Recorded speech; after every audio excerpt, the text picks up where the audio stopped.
Look here, brother. A little bird. Looks like a fledgling Charmony dove. But Charmony doves don't live here. So how did this little bird get here? Maybe its parents abandoned it? It looks weak and frail. Why don't we find something soft and make a nest for it? This place is too dangerous for a fledgling. Let's take it with us. We can put it on the wooden shelf in front of your window. Okay. A bird like that must have a beautiful singing voice. But where will it live? I'll ask the family head to build a cage for it. A cage? But then it won't have the freedom to fly, right? Let's see. What is it that has captured the attention of the two best interpreters of the Great One? To the point that they've forgotten how to enjoy their dessert. Oh, poor little thing. Doesn't look like it's doing well. Do you want to rescue it? I do. But I don't want to lock it up in a cage. Why? Even if it's small and not fully feathered, and can't sing, it didn't come into this world just to be locked up in a cage. Birds, they should be flying free in the sky. That's quite the romantic idea. And what about you, a young scholar? Do you agree with your sister? I think she's right.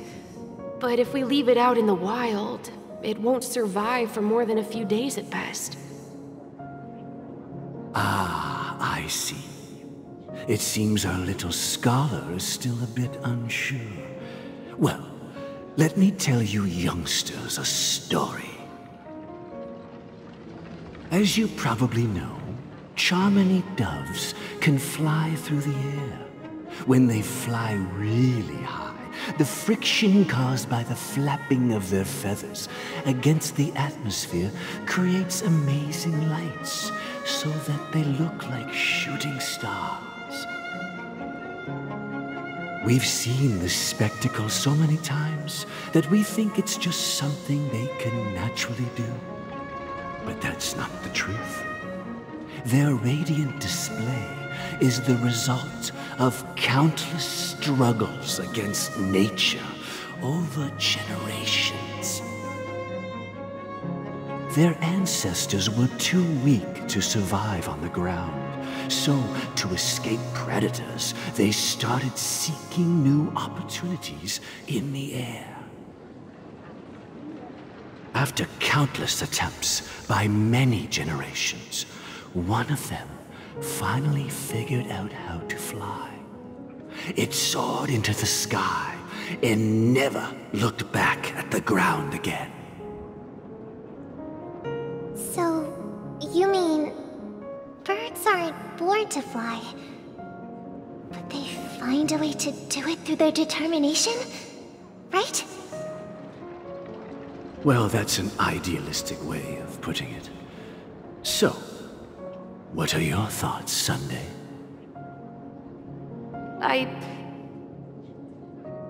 I think people believe birds are meant to fly because they've never seen those birds crashing to their death. That's an interesting perspective. So, have you decided what to do with the bird now? For now, I'll keep it in a cage until it can take care of itself because I want it to live, no matter what. Well said, kids. It seems each of you has found your own answer. Your insights are truly remarkable. And I hope they come true in their own way. take good care of it. Won't we, brother? Yeah. But, Mr. Gopherwood, there's one thing I don't quite understand. And what might that be, my son? What if this little Charmony dove never learns to fly in the end? I mean, if there are fledglings in this world that can never fly throughout their lives, should we let them go back to the sky, only to see them crash to the ground and die? Talking in your sleep, Birdie? Time to wake up.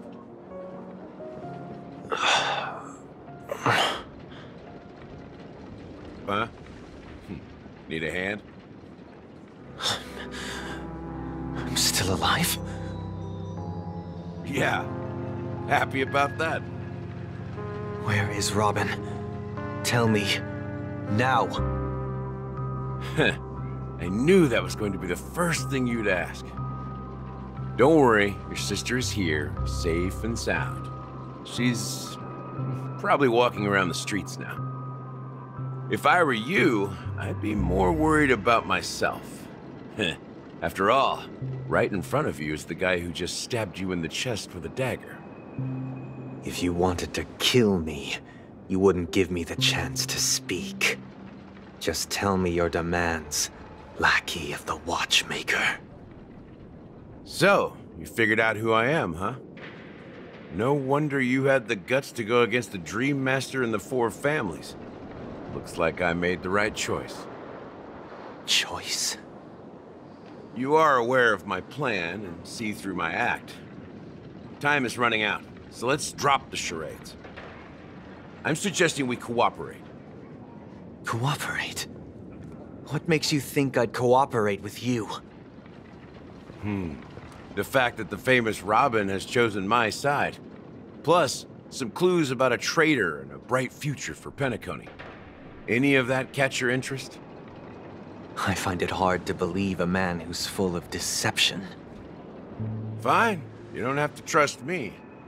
What you should trust is the sense of justice inside of you. Show me Robin first. All right, as you wish. Here she is. Huh? What's your trick this time? Just kidding. I mean, this lady will lead us to Robin, right? And the crew, too. There are too many people who you owe an explanation. That'd be great. Please follow me, Honorable Oak family head. Now, all the actors are on the stage.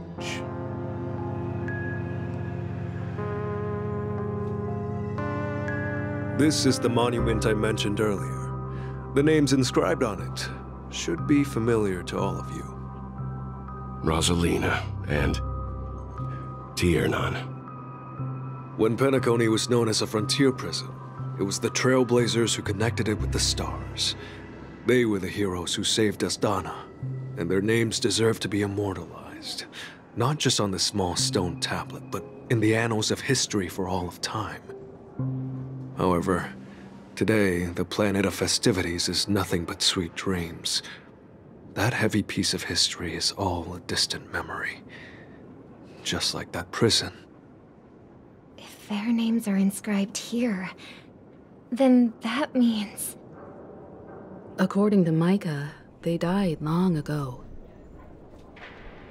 Rosalina was killed during the War of Independence.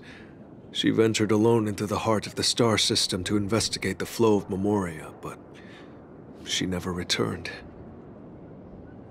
Tiernan was a skilled gunslinger, strong and reliable.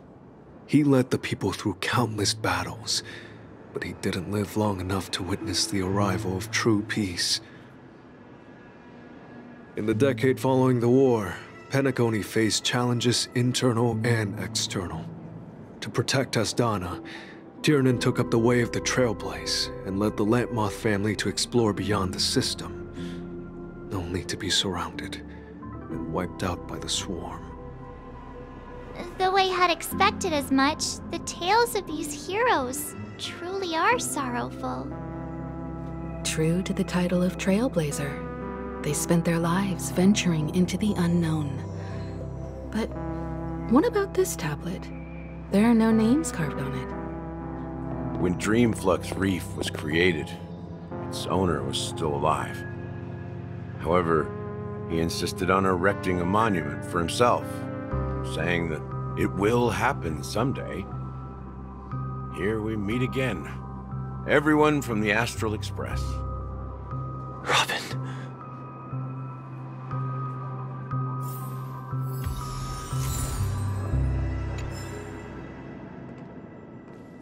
Huh. The atmosphere sure is livened up with all these people in here. I brought Gallagher here. It's time to face the truth.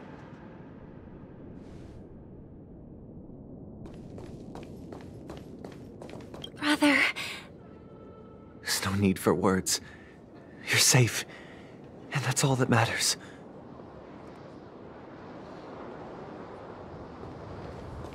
Well, I did my job. I gathered everyone here. Gallagher will explain the rest to you. Take care.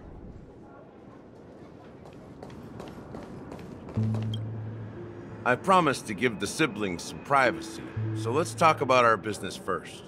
What do you say? That sounds sensible enough. Since you went through the trouble of gathering the family heads, the crew, and the Stellaron hunters, I'm guessing you have something important to say, Mr. Gallagher? Oh? Is it that obvious?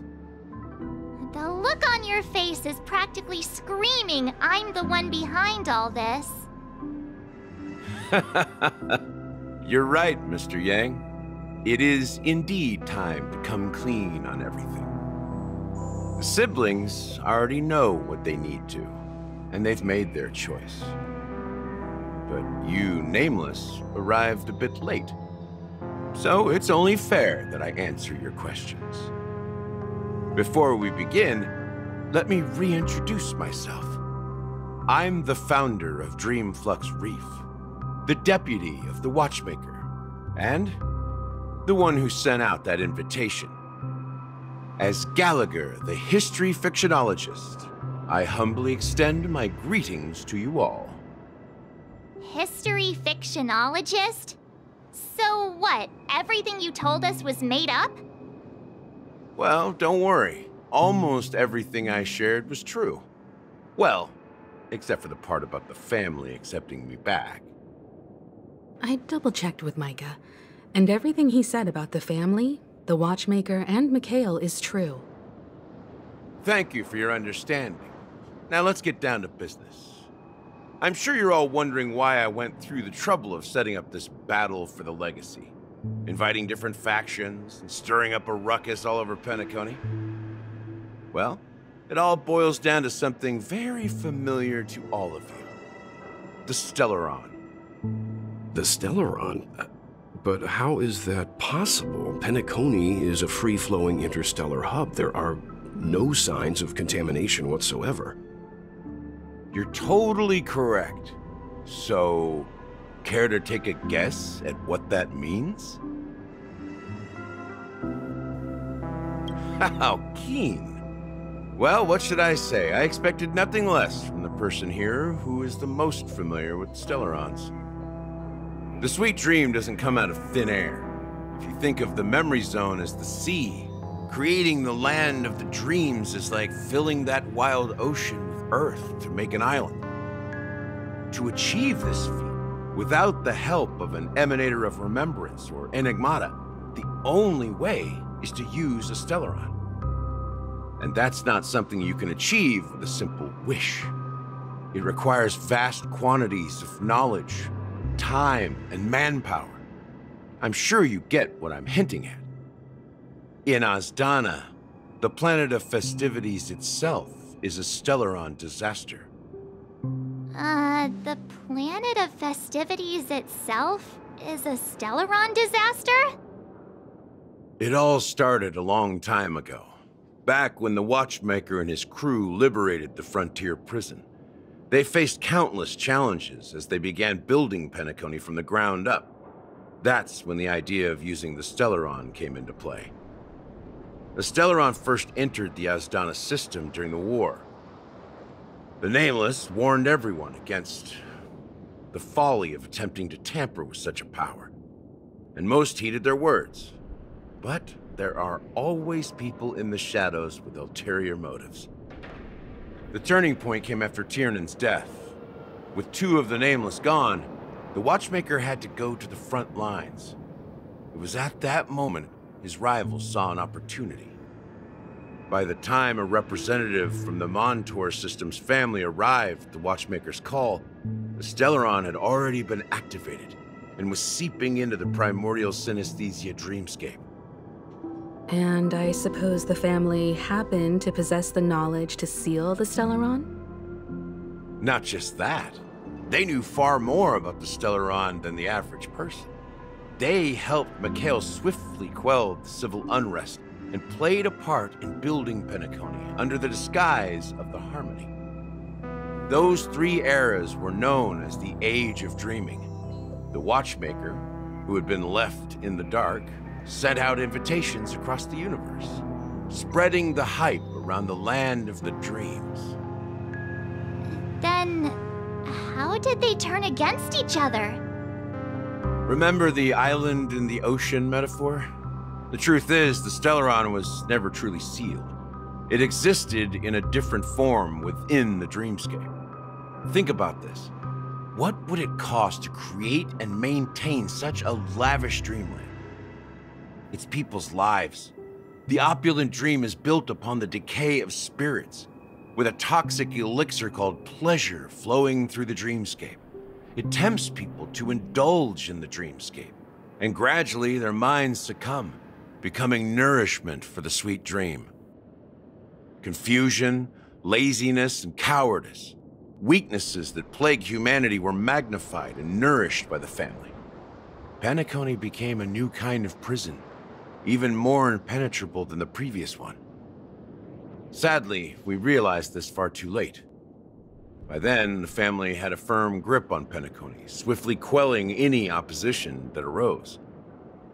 At my wit's end, I had to use the power of the Enigmata, and sought refuge in this chaotic realm. Over the years, I created a meme within this dream for our use. Dormancy. That's its real name. We exploited a loophole. You see, regular people can't fall asleep again while they are inside the dreamscape. So this is the true meaning of the impossible. You sent out invitations in the Watchmaker's name to find forces capable of resolving the Stellaron disaster and draw them into Penacony to uncover the truth. It's not just that. Above all, I wanted to see what happens when the major factions engage in a struggle for the legacy. Since this is the Watchmaker's first announcement in decades, the traitor within the family is bound to reveal themselves. So, the legacy is just a facade. If you want to consider the Stellaron as the legacy, I'm totally fine with that. If that's the case, where is the Stellaron now? That's a question for Mr. Wings. The Stellaron is still under the family's control, and as the head of the Oak family, I'm sure he holds all the answers. Go ahead. I'm sure Mr. Wings holds all the answers. You all look quite serious. Is there anything I can do to help? As I suspected, the core of this issue lies within the Stellaron.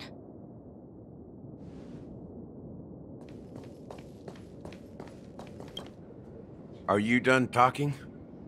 So, will you tell us where the Stellaron is? It is the Penacony Grand Theater itself. As I suspected, it's the embodiment of the family. The edifice that first materialized within the sweet dream. That's what turned Penacony into its current state. As for the person who employed its power, it is in fact Mr. Gopherwood, the current Dream Master. Well, that was easier than I thought. Did you conduct your own investigation already? Correct. When I was trying to track down the person who murdered my sister, apart from you, Gopherwood was my second suspect. Confronting me first turned out to be a smart move on your part. I didn't have other options. The Dream Master has been elusive, and even the heads of the families can hardly get an audience with him.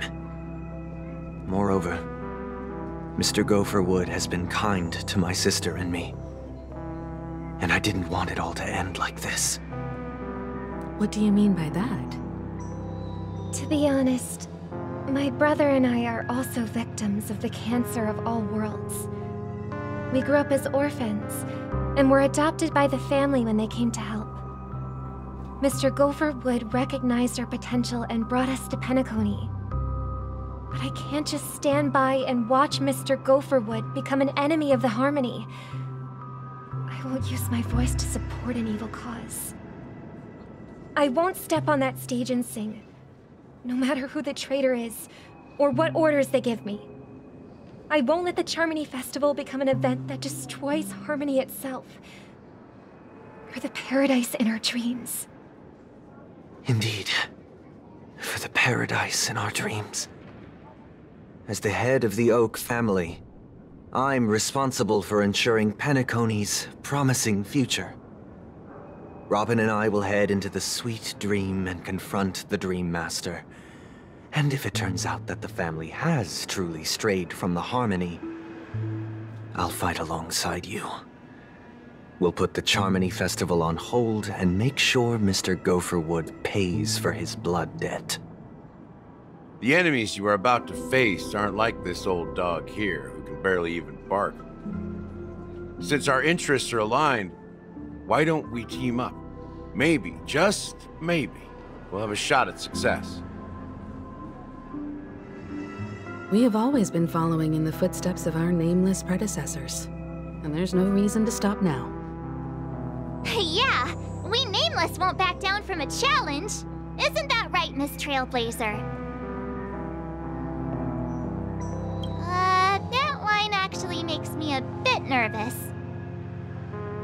Rest assured, sitting on the sidelines isn't in our nature. Mr. Sunday, Miss Robin, I'm willing to accompany you on behalf of the Astral Express. Having a third party present should help with negotiations, and could make all the difference if things get ugly. Thank you, Mr. Yang. Thank you all very much. The Charmony Festival is about to start, and time is against us. We must hasten. Everyone, let's gather over here. We still need to make some preparations.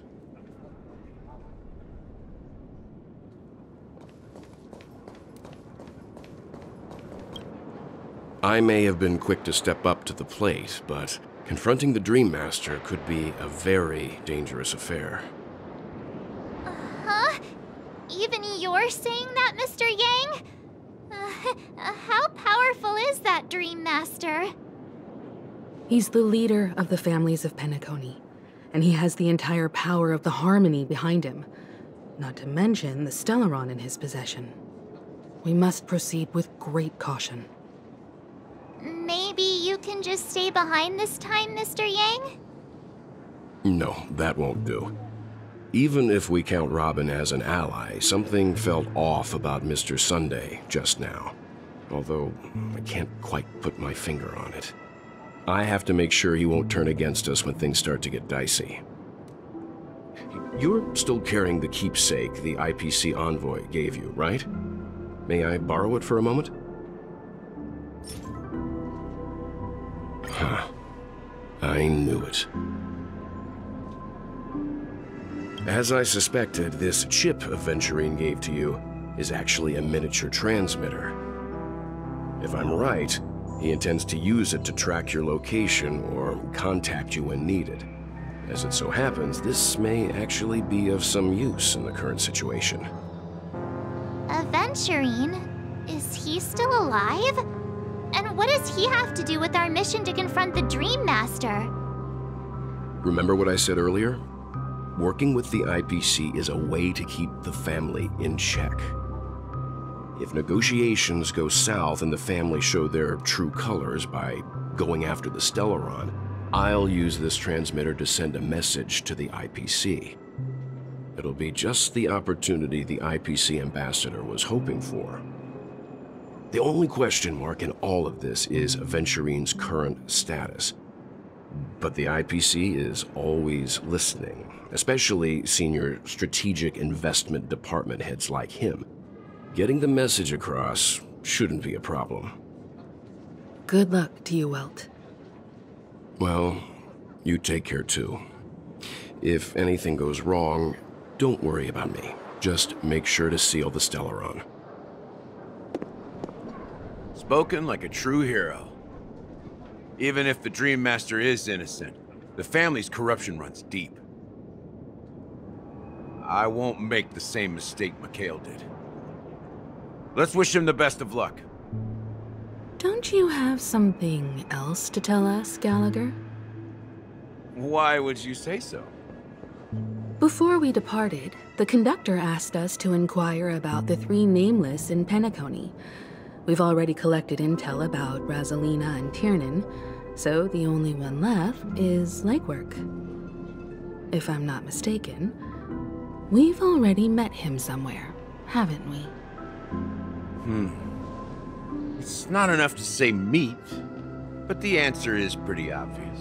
After all, I've hinted at it in quite an evident way. I've been watching over you ever since I received the reply from the Astral Express, and I've seen the great effort you all put into linking different realms together across the cosmos. And now, after getting this far all in one piece, you have truly proven yourselves. Miss Himiko, were you the one who repaired the Express and got it sailing through the cosmos again? Yes. And you two, young Nameless, you have very interesting life stories and extraordinary skills. What? Hey, you can't just make up titles like that.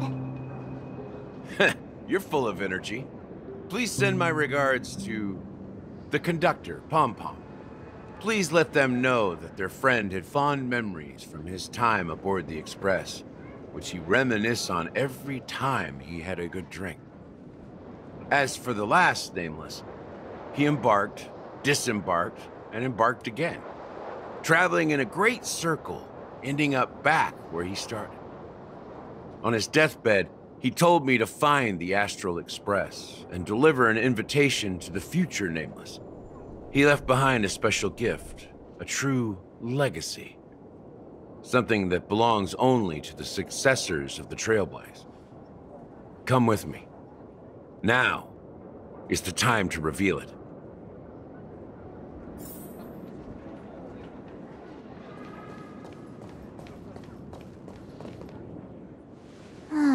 Back here again. Sometimes I feel like you're still alive, old friend. Like you've still got so much to say and do. I've kept my promise, brought the future Trailblazers you've waited so long for. I don't know why you were so obsessed with that train, but I remember your last words. Don't let us down, old man.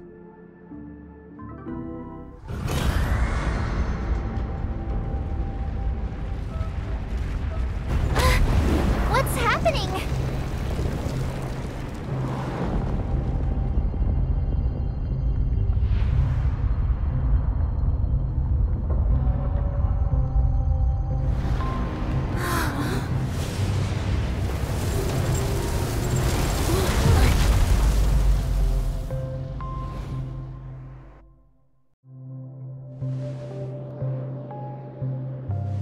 Go ahead. His resting place lies in the garden up ahead. The first and last nameless of Penacony. Mikhail Char Legward, the Watchmaker.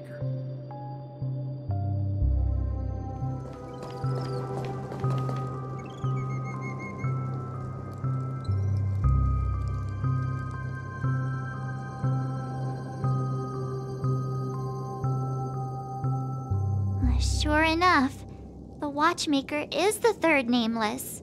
Even I could guess that one. The legacy he left behind was a dream bubble. I believe inside that bubble, there's something that holds meaning only for the nameless. After all, when I checked its contents, I found nothing inside. Maybe some Trailblaze runes? Even more mysterious than me. Well, let's have a look.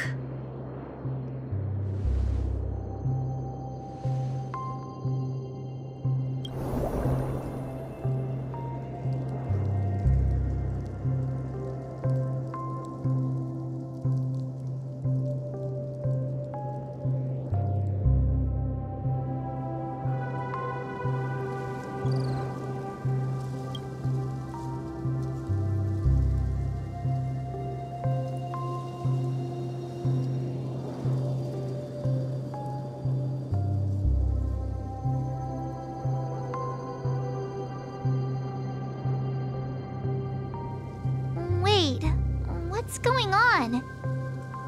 Seriously? There's nothing inside this dream bubble? How could a dream bubble be empty?